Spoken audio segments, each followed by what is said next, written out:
ఇక ఏపీ మహిళా commission chairperson గా డాక్టర్ రాయపాటి శైలజ పదవీ ప్రమాణం చేశారు.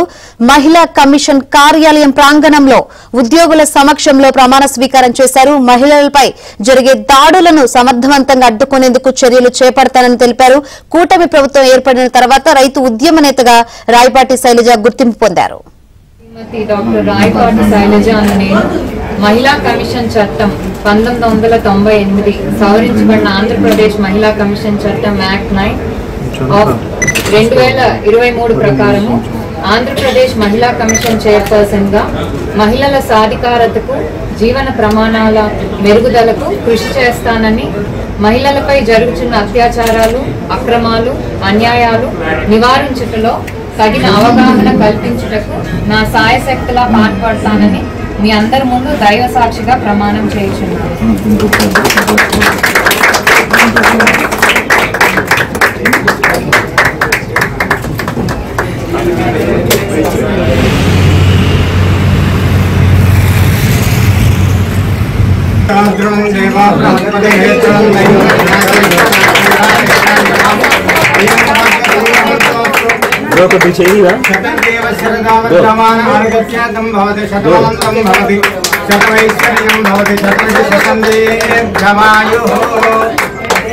आयुष्येन्द्रिये प्रतिष्ठति।